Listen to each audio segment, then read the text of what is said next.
Is there any similarity between a laser and a neuron? Can we use lasers to better understand black holes? What do lasers have in common with the flow of water in a pipe? Finding similarities in different physical systems can lead to fantastic tools and understanding. One amazing branch of physics where that is especially true is in complex systems. Welcome to a new taste of physics, where we'll talk about how complexity can help predict events in a laser that can be compared to a fluid. Besides the innumerable technological applications, lasers are a fascinating tool for the study and characterization of nonlinear dynamics in a laboratory-controlled manner. Being able to generate and control complex dynamics with lasers has been important for studying and understanding chaos, stochastic and coherence resonance, rock waves, for generating encrypted communications with chaos, for developing sub-wavelength position sensing protocols, or developing neuro-inspired optical devices for computation. One particular case of a laser manifesting complex dynamics is the Ramon fiber lasers with optical feedback. These lasers are fed with a semiconductor lasers, and the light amplification takes place in a very long optical fiber. This amplification involves nonlinear interactions of millions of longitudinal cavity modes, which leads to a highly complex dynamics in the output intensity of the laser. One of the fascinating results with these lasers is that they represent a transition from a laminar regime to a turbulent regime. In a fluid, in a laminar regime, we have water, for example, moving in a pipe, where all the water follows a smooth kind of linear motion along the pipe. If you increase the pressure, then the water starts to present swirls, little eddy motions, the flow becomes turbulent. In 2013, Sergei Turtin and collaborators found a similar behavior with Ramon fiber lasers. In 2016, we applied nonlinear dynamic techniques to analyze the chaotic behavior of the output power of these lasers.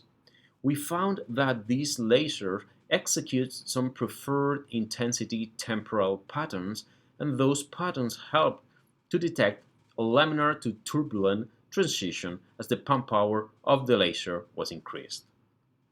In 2017, Laura Carpi and Christina Massayer related the transition to some internal frequencies of the dynamics. Today, I want to talk to you about a recent article that describes the research that I did with Jinky Ding, a student then at Carleton College, that was published in the journal Entropy. Because of the chaotic behavior of the output light of the laser, it presents times when the intensity is low and then suddenly it jumps to emit high intensity light. The question we wanted to answer with our research is, can we forecast when the laser is going to change abruptly the intensity of the emitted light? We think that the answer can be helpful in order to understand how these type of lasers behave and how to forecast extreme events in other systems. This can be very interesting in other complex systems, as I said, such as in earthquake dynamics, electronic circuits, stock markets, brain dynamics, among many others. In order to do that, we use the Ordinal patterns methodology. This consists of transforming the original time series of the light of the laser into a sequence of patterns, also known as words. Then we study the statistics of the words and how this statistics evolves as the pump current of the laser increases and it goes from a laminar to a turbulent regime. The words are computed with comparing the values of consecutive data points. This creates a new set of data that contains information on the memory of the system. Finding patterns can help us understand what is going on in the dynamics of the laser. First, we need to define what is a high intensity event and what a low intensity event. We define two thresholds for that purpose. A threshold which is at 2.5 standard deviations above the mean of the time series, and a low threshold which is at 1 standard deviation. Remember, the 1 standard deviation is that window of values where about 68% of the events are, and 2 standard deviations contain about 98% of the events. So we are looking at rare events. If we look at the probability distribution function, which tells us how many events we have for each intensity value, we see that there is a long tail of high values. This means that most events are around the mean plus or minus 1 standard deviation. Very few events have very high values. It also tells us that there is some hidden structure in the dynamics, otherwise the distribution would be more Gaussian-like. Then we look for the following changes. When the intensity is below the low threshold, when is it going to jump above the high threshold? Look at this plot. It shows the probabilities of the words in vertical versus the pump current of the laser in horizontal. The different colors refer to different words, different patterns. The blue word means that if you consider 3 consecutive low intensity events, the last event is higher than the previous 2. The red word means that the last event is lower than the previous 2. The black word means that the intensity of the last event is in between the previous 2. The gray region in the middle of the plot is the region corresponding to a stochastic process. If all words lied there, it would mean that the behavior is not distinguishable from a random white noise. The probabilities are far from that region, indicating that we have a hell of a structure there. It also indicates us that with high probability after the blue word, the system would change from low intensity to very high intensity, and there is a very low probability of having a very high event after the red word.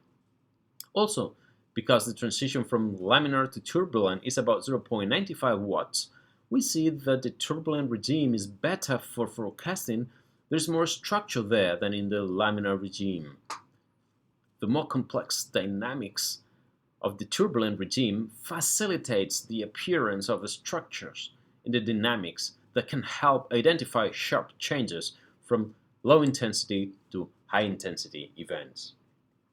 One interpretation for this preference of specific patterns when the system leaves the low intensity regime and explores the high intensity regime is that there is a specific region in phase space that triggers extreme events, and those patterns are the signature of that region in phase space.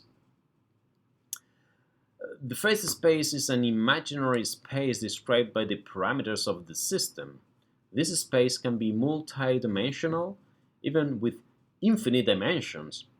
It is built up with all the coordinates needed to define uniquely the system. For example, for a ball in space, we would need to know its 3 coordinates in space and 3 of its velocity, the velocities in the 3 dimensions of space. That leaves us with 6-dimensional phase space. Despite having clear preferred forecasting patterns, these are the same all through the pump current range, laminar, the transition, and the turbulent. This suggests that the temporal and intensity correlations found are a signature of the structure of the phase space and not related to the particular features of each of the regimes. I hope you enjoyed my brief description of the article. Please feel free to read it. It's open access, and ask any question you may have. And may the science be with you.